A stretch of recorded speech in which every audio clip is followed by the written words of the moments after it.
baka naman yung mismong presidente na pinalitan ni PBM, si former President Rodrigo Duterte, baka naman naging protector siya nito mga pogo na ito.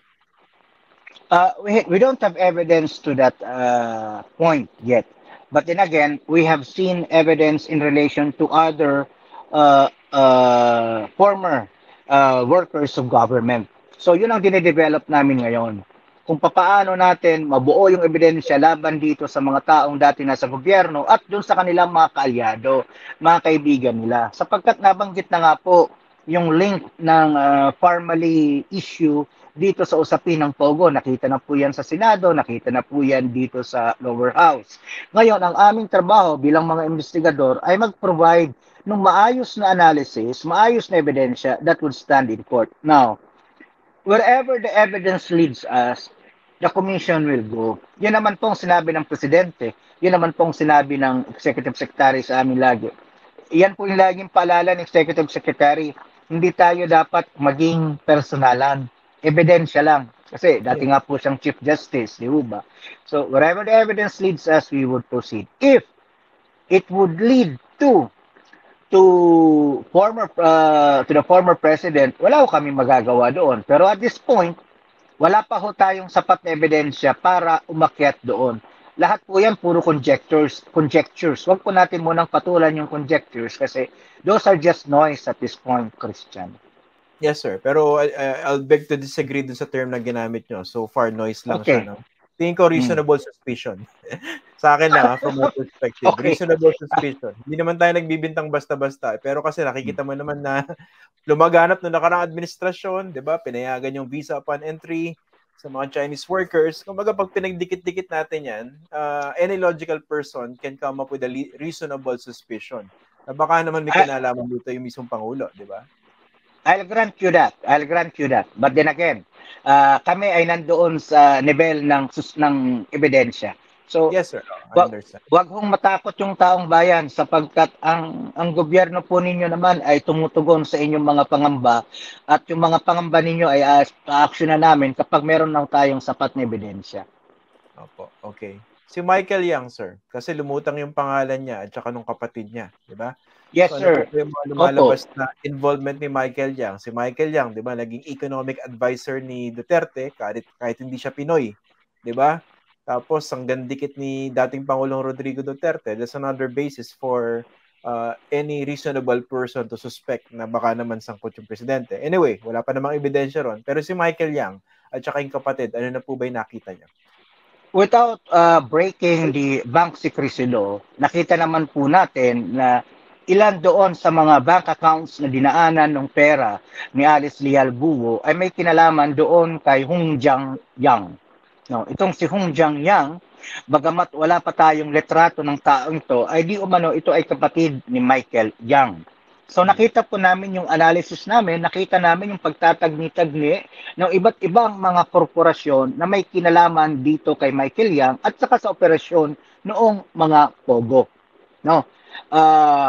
So we would like to say at this point that yes, there is a ground for a reasonable suspicion that the Yang brothers, assuming they are different, kasi minsan naguguluhan din ako, sabi ko baka mamaya itong Hong Jiang Yang na ito ay baka ito na rin si Michael Yang or whoever. Then again, kung magkaibang tao po sila, we have reasonable suspicion, we have grounds to reasonably suspect, using your terminology, that the Yang brothers are connected to operations of these scam hubs, these scam farms. Kaya kinakailangan po talaga siyang mapapanagot.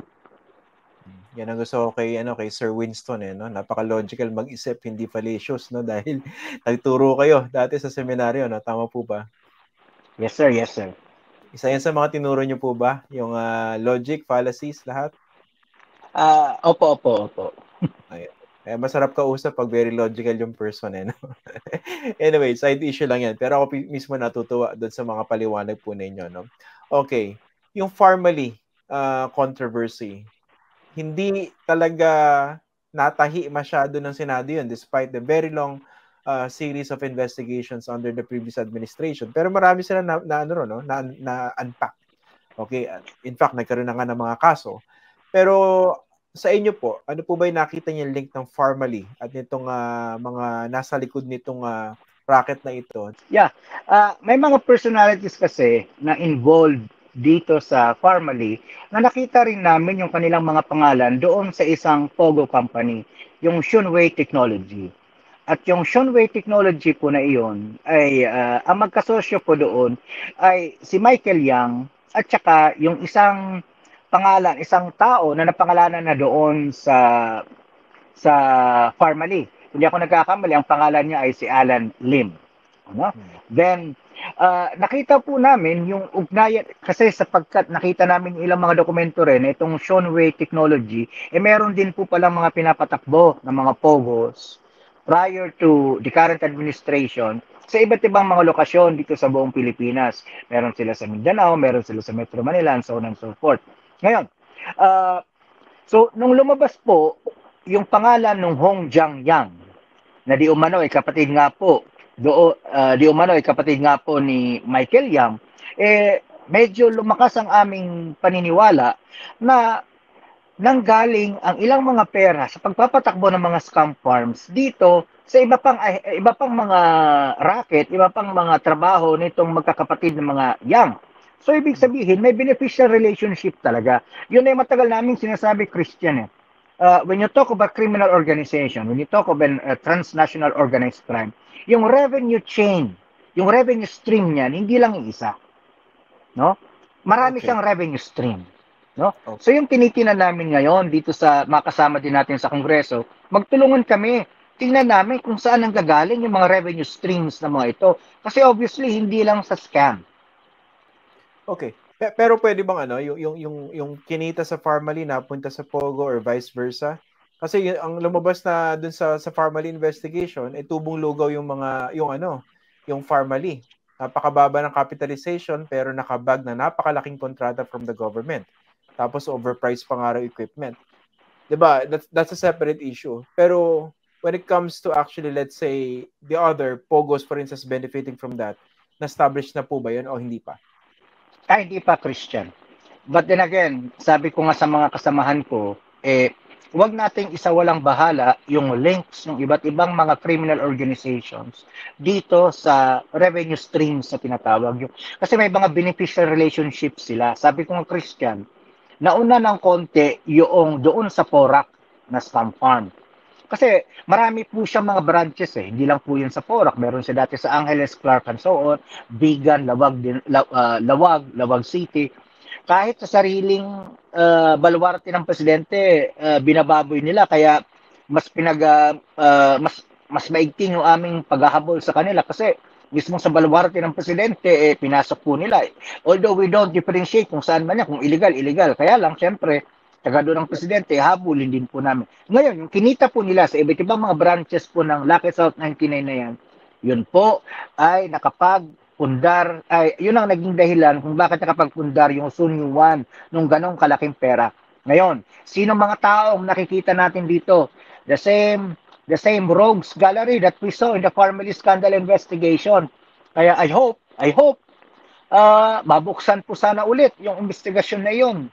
Ngayon na wala nang pangamba at wala nang pag-aalinlangan, makita natin kung saan nga ba talaga dadapo yung ebidensya para makasuhan at mapapanagot na yung mga tao rito. Ang tinutukoy niyo po rito, buksan yung investigation sa Farmally. Tama po ba? I hope so. I hope that is within the power of the Senate. Ito personal na opinion ko na po ito.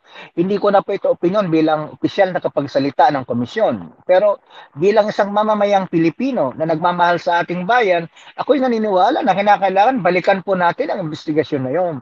Sapagkat kung talagang mabubuksan yon, magdudugtong-dugtong po ang mga findings netong komite ni Senador Gatchalian at Senadora Ontiveros doon sa may findings niyang Farmally na yan.